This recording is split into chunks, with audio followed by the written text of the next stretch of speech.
திமுக வந்து அவங்க ஆட்சியில் செஞ்ச நற்செயல், முக்கோணத்திலிருந்து பொள்ளாச்சி, இடம் வந்து பொள்ளாச்சி உடுமலைப்பேட்டையிலிருந்து முக்கோணம் செல்லும் வழி, முக்கோணத்திலிருந்து சுங்கம் மார்க்கமாக செல்லும் வழி. ஸ்பெசிஃபிக்காக ஏன் இதை நான் சொல்கிறேன்னா, இதுக்கு பின்னாடி தான் கட்டப்பா தெரியுமா? கட்டப்பாவின் காடு உள்ளது. உடம்பேட்டை விடுங்க, அங்கே ஒரு 4 பார் ஓப்பன் ஆகிடுது, அதை விடுங்க. கடைசியாக அந்த 1 வருஷம் இடி ரைடுக்கு பின்னாடி வந்து எங்கள் ஊரில் முக்கோணத்துலேருந்து கரெக்டாக சுங்கம் போகிறக்குள்ள 4 ப்ரைவேட் பார் ஓப்பன் ஆகிக்குது.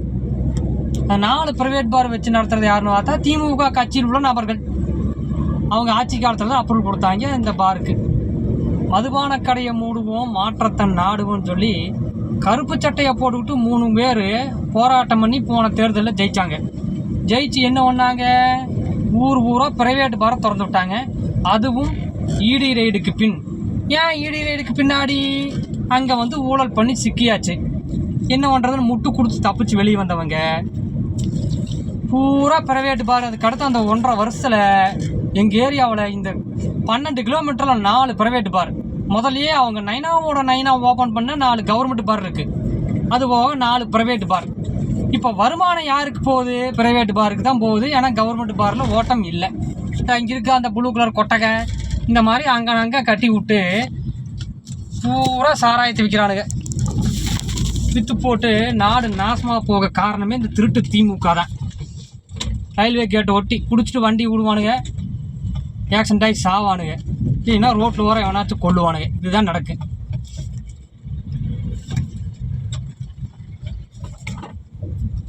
ஆனால் இதை பற்றி எந்த மீடியாக்காரனும் பேச மாட்டானுங்க. பூரா காசை வாங்கிட்டு கம்பெனி நீட்டிட்டானுங்க கட்டி தின்னிங்க. அவனுக்கு ஆட்சியில் இருந்தப்போ குரல் கொடுக்காது இந்த ஜூலி பீலி காளி மூலி எல்லாம் இப்போ தான் வந்து குரல் கொடுக்குறாளுங்க. ஜூலி கண்ணு இதுக்கு என்ன கண்ணு உங்கள் கட்சியில் கேட்டு சொல்லுங்க. உங்கள் நைனா கட்டேன் ஏன் நைனா? நம்ம ஆட்சி காலத்தில் தான் அதுவும் இடி ரைடுக்கு பின்னாடி இந்த பாரில் ஓப்பன் ஆச்சாமா நைனா ஏனுங்க கேட்டு சொல்கிறா கண்ணா. இதை கேட்க துப்பு இல்லை. இதை இவனுங்களை விட இந்த ஏரியாவில்றது அவனுக்கு சப்போர்ட் பண்ணுறான் பார்த்தியா? கைக்கூலி கட்டப்பா கண்ணு. இது என்ன கண்ணு? பூரா ப்ரைவேட் பார். இந்த ஏரியாவில் 4 இருக்குது. கரெக்டாக 12 கிலோமீட்டரில் 4 ப்ரைவேட் பார். ஆல்ரெடி அந்த 12 கிலோமீட்டரில் 4 கவர்மெண்ட் பார் இருக்குது. 4க்கு 4 8. இந்த வருஷம் ஜெயிச்சிருந்தானுங்கன்னா இன்னொரு 4 திறந்து கிலோமீட்டருக்கு ஒரு பாரை உருவாக்கி கின்னஸ் வேர்ல்ட் ரெக்கார்டில் தடம் பதித்திருக்கும் திருட்டு திமுக. பிறகு ஒரு 10 வருடம் கழித்து கேட்டால் நாங்கள் அந்த பாரை திறக்கவில்லை, அதை திறந்தது அந்த கட்சிக்காரன் என்று கம்பெனிட்டு விடுவார்கள். இதுதான் நடைமுறையில் நடக்கும் அனைத்து ஊழல்களுக்கும், நவீன ஊழல்களுக்கும் காரணம் திருட்டு திமுக. ஊழல் செய்துவிட்டு ஊரை ஏமாற்றி சுற்றித் திரிவது, மக்கள் வரி பணத்தில் ஓசியில் சம்பளம் வாங்கி கொண்டு மக்களுக்கு செய்யும் நலத்திட்டங்களை தங்கள் சொந்த காசை போட்டு செய்தது போல் பில்டப் இட்டு கொண்டு திரிவது. அவ்வாறு செய்யும் நலத்திட்டங்களிலும் கோடிக்கணக்கில் ஊழல் செய்துவிட்டு தங்கள் கைக்கூலிகளை வைத்து தங்களை பெரும் தலைவருடன் ஒப்பிட்டு பேசுவது. இதுதான் திருட்டு திமுகவின் வழக்கம். முட்டாளான ஊர் பொதுமக்கள் மற்றும் கைக்கூலிகள் அறிவில்லாத மாணவர்கள் கூட்டத்தை சேர்த்துக்கொண்டு காசுக்காக அழையும் சில மீடியாக்களை வைத்துக்கொண்டு திமுக அதை செய்தது இதை செய்தது என்று ஊரை ஏமாற்றி சுற்றித் திரிவது. இதுதான் திருட்டு திமுகவின் வழக்கு. திருட்டு திமுகவுக்கு சொம்பு தூக்கும் சொம்பு தூக்கிகளை நான் பார்த்து கேட்கிறேன்.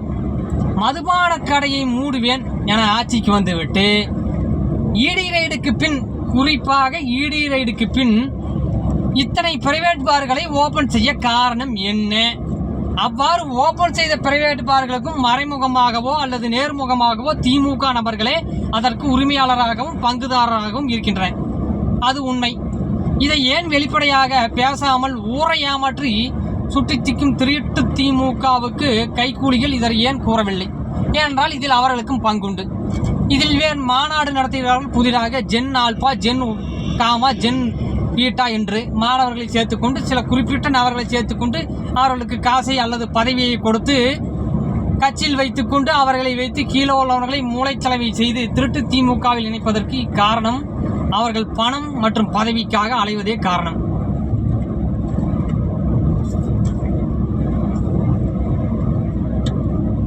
இதுதான் திருட்டு திமுகவின் நூதன ஊழல், மதுபான ஊழல். கிலோமீட்டரை பார்த்து கொள்ளுங்கள், 321 என்று முடிகிறது. அங்கிருந்து ஒரு 3 கிலோமீட்டர் நாம் வந்துள்ளோம். இனி பார்ப்போம். இனி உள்ள பிரைவேட் பாரில் உங்களுக்கு நான் காண்பித்து தருகிறேன்.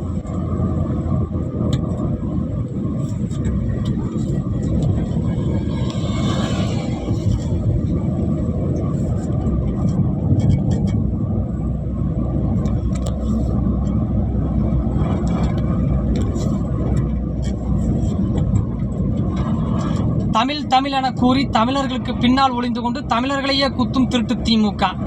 காமராஜர் மற்றும் அப்துல் கலாம் போன்ற உன்னதமான தலைவர்களை இழிவுபடுத்தி எழுதிய கருணாநிதிக்கு இன்று பேனாவிற்கு சிலை, பென்சிலுக்கு சிலை, தமிழ் முத்தமிழ் கலைஞர் என்று பல பட்டங்களை வழங்கி தமிழர்களை ஏமாற்றும் திருட்டு திமுக அன்றைய காலகட்டத்தில் இந்தி பிரச்சனையை காரணமாக வைத்து காமராஜரை, தமிழை வைத்தே காமராஜரை குத்திய திருட்டு திமுக இன்று வரை அதையே கையில் எடுத்து வருகிறது. தமிழ் என கூறி கச்சத்தீவை இலங்கைக்கு எழுதி கொடுத்தார் கருணாநிதி என்று. ராமேஸ்வரம் மீனவர்கள் இன்று படும் இன்னல்களுக்கு காரணம் அன்றைய கருணாநிதி. அது மட்டும் கிடையாது, அன்று கவர்மெண்ட் பார்களுக்கு மேலே உள்ள இந்திரா காந்தியிடமிருந்து நிதி உதவி கிடைக்காத காரணத்தால் மற்ற மாநிலங்களில் மதுபான கடைகள் கிடைத்த சலுகை இங்கு கிடைக்கவில்லை என்ற ஒரே காரணத்துக்காக நாடு முழுவதும் மதுபான கடையை திறந்தார் அன்று கலைஞர். மதுபான கடையை வைத்து நடத்துவதும் அரசியல்வாதிகளே. இங்கு உள்ள பிரைவேட் பாரை நான் காட்டினேன் அல்லவா, அந்த பிரைவேட் பாருக்கு மது சப்பனை செந்தில் பாலாஜியிடம் கம்பெனியிலிருந்து வருகிறது என்று ஒரு தகவல் நமக்கு கிடைத்துள்ளது. இதை வைத்து பார்க்கையில் மொல்லமாரித்தனம், முடிச்சவைக்குத்தனம், கேப் மாரித்தனம் இவை மூன்றையும் செய்பவர்கள் இன்றைய உள்ள திருட்டு திமுகவில் உள்ள அனைத்து அரசியல்வாதிகளும் மற்றும் அதை வைத்துள்ள கவர்மெண்ட் வேலை செய்யும் சில நபர்களும், பல நபர்களும் ஊழல் மற்றும் லஞ்சம் வாங்குவதற்காக திருட்டு திமுகவுக்கு கைக்கூலியாக இன்று வரை உள்ளன.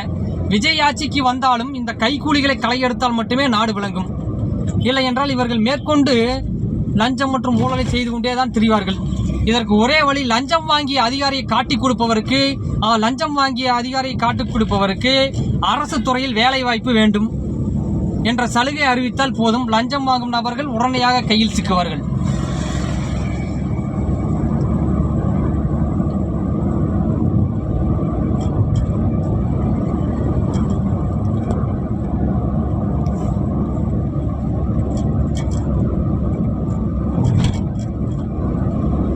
துப்புரவு தொழிலாளருக்கு சம்பளம் வழங்க காசில்லை. துப்புரவு தொழிலாளரை 2300 கோடிக்கு அடகு வைத்துவிட்டு, அதுவும் வெளி மாநிலத்தில் அவனே ஒரு பினாமி, ஊழல் பெருச்சாளி என்ற தகுதியில் உடைய வெளிமாநில ஒரு கம்பெனிக்கு இந்த டெண்டரை கொடுத்துவிட்டு அதில் வரும் காசை வைத்து கட்டப்பையில் மிச்சர் முறுக்கு வழங்கி கட்சி மாநாடு நடத்தும் கபோதி ஸ்டாலின் என்பது உண்மை.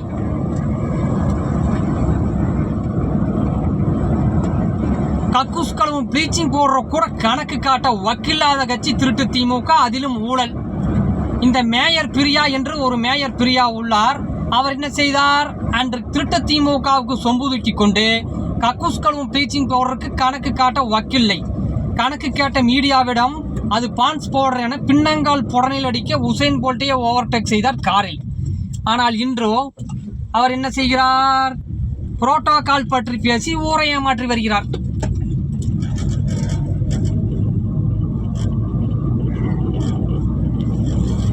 கைக்கூலி கட்டப்பா, திண்டுக்கல் லியோனி, எம்பி பதவிக்கு கமலஹாசன் இவர்களும் திருட்டு திமுகவுக்கு சில ஆதாயங்களுக்காகவே சொம்பு தூக்கி கொண்டு சுற்றித் திரிகின்றனர். திருட்டு திமுக செய்யும் ஊழலை கூற துப்பில்லை. ரஜினிகாந்தும் இதில் உள்ளடங்குவார். திருட்டு திமுக அனைத்து துறையிலும் ஊழல் செய்து வருகிறது. சொன்ன வாக்குறுதியை நிறைவேற்ற துப்பில்லை.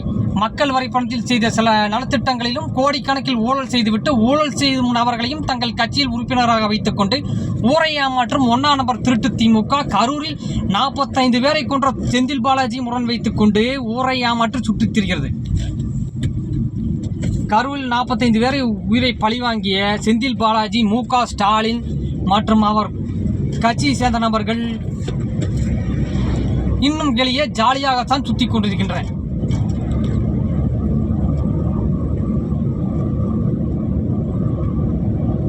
நாடு நாசமாக போக காரணம் திருட்டு திமுகவின் கைக்கூலிகளே மற்றும் முட்டாள்தனமான தொண்டர்களும் ஒரு காரணம். சமத்துவம் சமநீதி என்று பேசிக்கொண்டு தங்கள் கட்சியில் அவங்க அப்பனுக்கு அடுத்து இவங்க அப்பனுக்கு அடுத்து இவன் பையனுக்கு அடுத்து பேரன், இவனுக்கு தான் முதலமைச்சர் சேர்ல உட்காருவானுங்க. ஆனால் பேசுறது சமத்துவம் சமநீதின்னு சொல்லிட்டு ஊரை ஏமாற்றி சுற்றி திரியும் திருட்டு திமுக.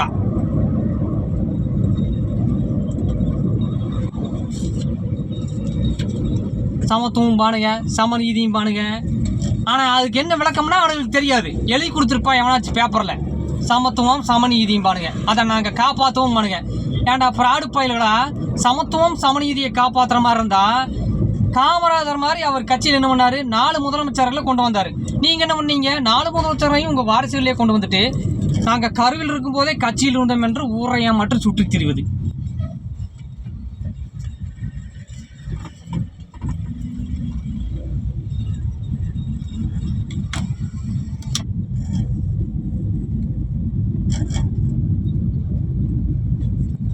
பொய் வாக்குறுதியை கொடுத்து மக்களை ஏமாற்றி விட்டு, குறிப்பாக மதுபான கடையை மூடுவோம் என பொய் வாக்குறுதி கொடுத்து மக்களை ஏமாற்றி விட்டு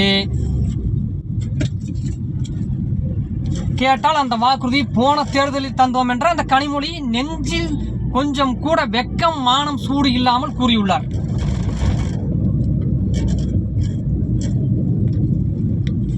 ஒருவனோ எய்ம்ஸ் என செங்கலை தூக்கி கொண்டு சுட்டித் திரிந்தான் உதயநிதி. ஊரை ஏமாற்றி சுற்றித் திரியும் உதயநிதி உருட்டு உதயநிதி பெரிய உருட்டாக உருட்டிவிட்டு இன்று சனாதானம் பற்றி பேசுவது, பிறகு என்ன பேசுவது, சமத்துவம் சமநீதி என்ற பேசுவது. சமத்துவம் சமநீதி என பேசும் உதயநிதியே, உன் கட்சியில் சமநீதி என்றால் கீழே உள்ள தொண்டன் ஏன் முதலமைச்சர் பதவிக்கோ எம்பி பதவிக்கோ உண்மையான தொண்டர்கள் வரவில்லை? காசை வாங்கி கொண்டு எம்பி பதவியில் சிலரை அமர்த்திவிட்டு உங்களுக்கு சொம்பு தூக்கிகளையே கீழே அமர்த்தி கொண்டு நீங்களே முதலமைச்சர் சேரில் அமர்ந்து கொண்டு சமத்துவம் சமநீதி பேச உங்களுக்கு என்ன தகுதி உண்டு? அதை முதலில் கூறுங்கள். புறம்போக்கு திருட்டு திமுக.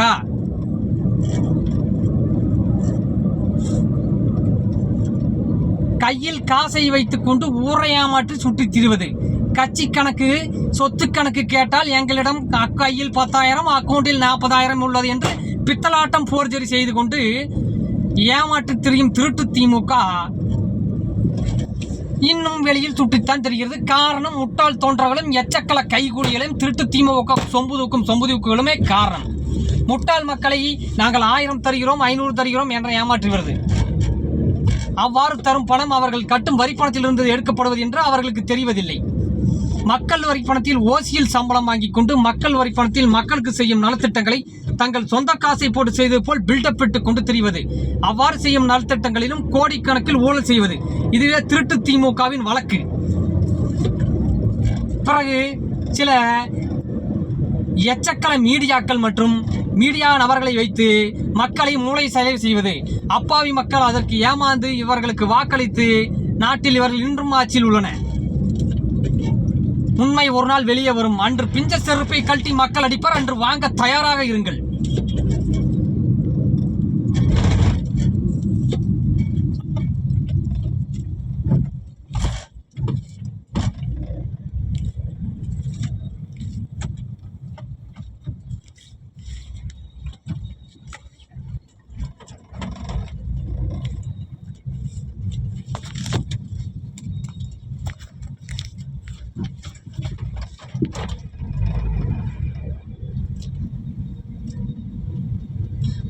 மறுமொழியில் பார்த்துருப்பீங்க. லெஃப்ட் சைடில் ஒரு பார் இருக்குது, அது கவர்மெண்ட் பாரு. அங்கே ஒரு வார்த்தை ப்ரைவேட் பாரு. லெஃப்ட் ஒன்று கவர்மெண்ட் வந்துருச்சா? இன்னி பாருங்க, இன்னைக்கு கதையை மட்டும் பாருங்க. கவர்மெண்ட் பார் அங்கே இருக்குது, இங்கே ஒரு கவர்மெண்ட் ஹாஸ்பிட்டல் இருக்குது.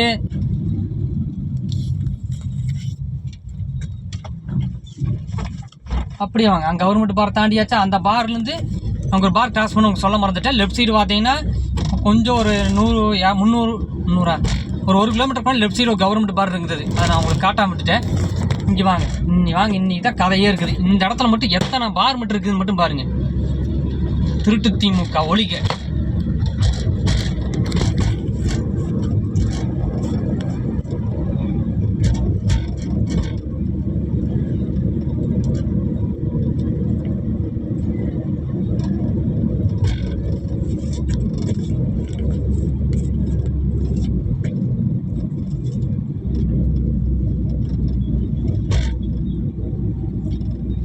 மாதிரி இந்த இடத்துல கரெக்டாக புங்கமுத்தூர் ஓட்டு போர்டில் ரைட்டு ஒரு ரோடு போகுதா, அந்த ரைட்டு போகிற ரோட்டில் 100 மீட்டர் போனீங்கன்னா ஒரு ப்ரைவேட் பார் இருக்குது. கரெக்டாக 100 மீட்ரு போனீங்கன்னா ஒரு ப்ரைவேட் பார். எச்சாலும் நீ போகவே வேண்டாம். வாங்க அடுத்து நான் காட்டுற மாதிரி. இதோ இந்த தடத்தில் லெஃப்ட் போனீங்கன்னா இங்கே ஒரு கவர்மெண்ட் பார். இங்கே கூட்டமே இல்லையா, ஏன் காரணம்னா அந்த ப்ரைவேட் பார் போயிட்டானுங்களா, ஏன் அங்கே சரக்கு விலை கம்மியாம, அப்புறம் சைடிஸ் கொடுக்குறானுங்களாம. இதனால இந்த குரூப் அங்கே போயிடுச்சு. இப்போ கவர்மெண்ட்டுக்கு நட்டம் தான். ஆனால் வெளியே உள்ள கைக்கூலிகள்னாங்க சாராய கடையை வச்சு தான் கவர்மெண்ட்டே ஓடுங்கிறது ஒரு பொய் கணக்கு. அது பொய்யான ஃப்ராடு வேலை. அந்த கடையிலிருந்து நீங்கள் பாருங்க, இந்த 2 கடைக்கு நடுவில் இங்கே ஒரு ஸ்கூல் இருக்குது, கவர்மெண்ட் ஸ்கூலு வந்துருச்சா. கவர்மெண்ட் ஸ்கூலு இங்கே ஒரு கவர்மெண்ட் ஸ்கூல் இருக்குது. படிச்சுட்டு அவன் பையன் இங்கே பஸ் ஏறுவான், குடிச்சிட்டு அவங்க அம்மா அவங்க அப்பனை அங்கே பஸ் ஏறுவாங்க. இதுதான் தமிழ்நாட்டின் நிலைமை. மதுபான கடையிலே தமிழ்நாட்டில் நடக்கும் பாதிக்கு மேற்பட்ட பாதியில் 99% குற்றங்களுக்கு காரணம் மதுபான கடை. அதை திறந்தது கலைஞர், ஊர் முழுவதும் பரவச் செய்தது பிரைவேட் பாரை பரவச் செய்தது திருட்டு எச்சக்கல புறம்போக்கு ஸ்டாலின். இதை கேட்ப மீடியாக்களுக்கு துப்பில்லை.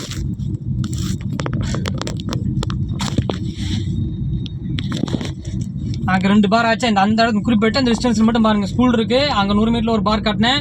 அதுக்கப்புறம் ஒரு ப்ரைவேட் பாரு, அதுக்கப்புறம் லெஃப்ட் சைடு ஒரு கவர்மெண்ட் பாரு. இங்கே கீழே வாங்க. அங்கேருந்து இங்கே வந்து அங்கே வந்து 28 காட்டுச்சு கிலோமீட்டரு. 28 இப்போ 29 வந்துருக்குது கரெக்டாக. அதாவது 9 கிலோமீட்டர். 8 இங்கே 9 கிலோமீட்டரு. 9 கிலோமீட்டர் நீங்கள் வாங்க. இங்கே ஒரு கோயில் இருக்குது.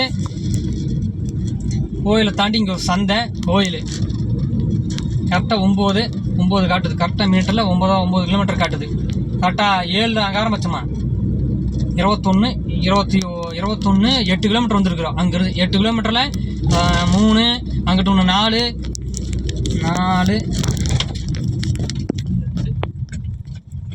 4 பார் ஆச்சா. 4 பாரில் 2 கவர்மெண்ட்டு 2 ப்ரைவேட்டு. அதுக்கடுத்து வாங்க காமிக்கிறேன் வாங்க கண்ணுங்களா. சமத்துவம் சமநீதி பேசுறது யாரு? குடும்ப அரசியல் செய்யும் கபோதி தான் சமத்துவம் சமநீதியை பற்றி பேசுது. சமத்துவம் சமநீதினா உங்கள் கட்சியில் கீழ்மட்ட தொண்டை ஏன்டா இந்த முதலமைச்சர் சேருக்கு வரல? உங்கள் அப்பனுக்கு அடுத்து அவங்க அப்ப, அவங்க அப்பனுக்கு அடுத்து இவங்க அப்ப, இவங்க அப்பனுக்கு அடுத்து அவங்க அப்ப. கீழே இருக்கிற சொம்பு தூக்கிகள் கட்சி வத்துக்கு அவங்ககிட்டயே சுற்றி திரிவானுங்க. சுற்றி தெரியுது. அண்ணன் உதயநிதி, இன்ப நிதி, எருமாட்டு நிதி, பசுமாட்டு நிதி, பன்னி நிதின்ட்டு பூரா ஊரை ஏமாத்துறதே அவங்களுக்கு வேலையே. பாதி குடும்பம் இந்த ஏரியாவில் கிராமத்து நாசமாக போக காரணமே சாராய கடை தான். அதுவும் இந்த பிரைவேட் பார் வந்ததுக்கப்புறம் அதில் ஸ்பிரிட்டோட லெவல் அதிகம், பவர் அதிகம் சொல்லி இங்கே குடிச்சிட்டு நாசமாக போன குடும்பம் பாதி இருக்குது. காரணம் எச்சக்கலை புறம்போக்கு திருட்டு திமுக. அவனுக்கு சொன்ன வாக்குறுதி பொய் வாக்குறுதி வாங்கி மக்கள்கிட்ட ஓட்ட வாங்கின கபோதி மதுபான கடையை மூடி இருந்தால் இத்தனை பிரச்சனை இல்லை. இல்லை இங்கே ஒன்று இருக்குதா, சாட்டரை கணக்காக இருக்குதா, இது ஒரு ப்ரைவேட் பார். நீ கீழே போகலாம். எனக்கு இதோட இன்னைக்கு வேலை முடிஞ்சுது. நாளைக்கு நான் உங்களுக்கு காட்டுறேன் கண்ணுங்களா.